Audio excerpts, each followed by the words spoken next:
आने वाले कुछ महीनों में मुंबई महानगर पालिका का चुनाव होना है। उसके साथ साथ महाराष्ट्र के कई स्थानीय निकायों का चुनाव भी इसमें शामिल है और इसी के चलते तमाम राजनीतिक दल की जो पार्टियां हैं वो अपनी अपनी तैयारियों में जुट गई हैं और इसी के साथ साथ शुरू हो गई है जोड़ तोड़ की राजनीति। इसी कड़ी में महाराष्ट्र नवनिर्माण सेना और भारतीय जनता पार्टी के गठबंधन की चर्चा भी तेज है। आगामी स्थानीय निकाय चुनावों में गठबंधन के फिर मन से प्रेम उभर कर बीजेपी का सामने आने लगा है।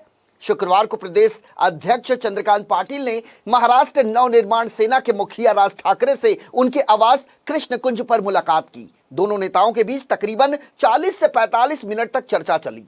सूत्रों के मुताबिक चंद्रकांत पाटिल ने आगामी महानगर पालिका चुनाव में बीजेपी मनसे के बीच गठबंधन को लेकर राज्य के साथ कुछ मंथन किया है। हालांकि मुलाकात के बाद पाटिल ने मीडिया से हुई बातचीत में इस बात से इनकार कर दिया है कि गठबंधन पर उनकी किसी बात पर चर्चा राज ठाकरे से हुई। हालांकि उन्होंने ये माना कि यह मुलाकात राजनीतिक थी जिसमें एक दूसरे की भूमिकाओं पर चर्चा की गई।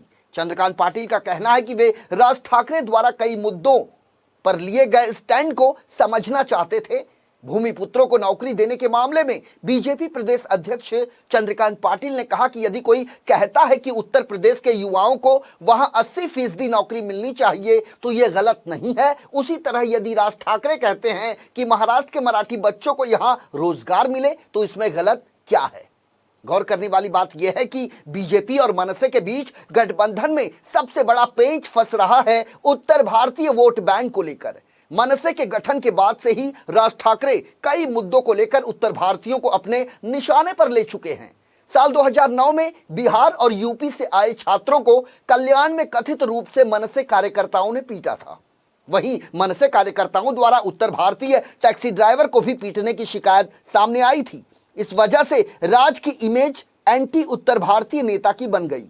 हालांकि हाल के वर्षों में राज ठाकरे ने एक उत्तर भारतीय नेता के सम्मेलन में हिस्सा लेकर यह संदेश देने की कोशिश की थी कि उनका विरोध उत्तर भारतीयों से नहीं बल्कि मुंबई में आवश्यकता से अधिक भीड़ को लेकर है।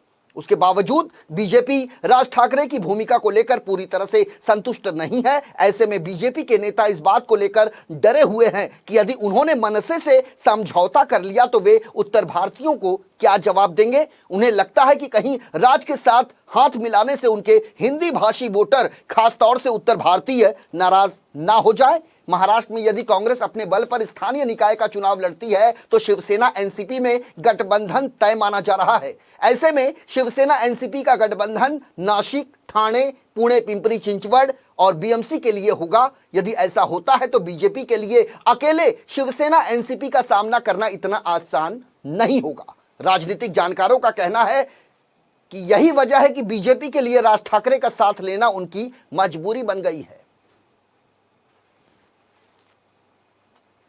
मैंने महाराष्ट्र नवनिर्माण सेना के संस्थापक राज साहब को मिलना यह बहुत एक्सीडेंटली तय हुआ।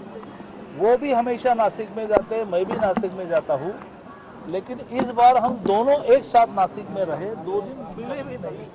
अचानक एक दिन में सुबह जब निकला तो वो उनका गाड़ियों का ताफा लग रहा था। तो मैंने पूछा कौन जा रहे हैं, तो मैंने कहा कि ये ठीक नहीं है कि 2 दिन मिले नहीं और अभी गाड़ियां लगी तो भी नहीं मिलेंगे। तो मैं जाकर गाड़ी के पास नमस्कार किया, तो उतरे। थोड़े 10 मिनट बात हुई तो 2 हिंदू व्यक्ति, 2 महाराष्ट्रीय व्यक्ति जब कहते अरे भाई मुंबई आओ कभी चाय पीने के लिए, तो मैंने कहा कि मैं आऊँगा। तो थोड़ी ये भी चर्चा हुई कि बार बार आप प्रेस के सामने कहते हैं कि राज्य ने अपनी परप्रांतियों की भूमिका बदलनी चाहिए तो ही आगे जा सकते हैं। तो मैं एक आपको क्लिप भेजता हूँ जो उत्तर भारतीयों के सामने किया है, तो मेरा भाषण है वो उत्तर प्रदेश बिहार में बहुत पॉपुलर हुआ था। मैंने कहा भेजो।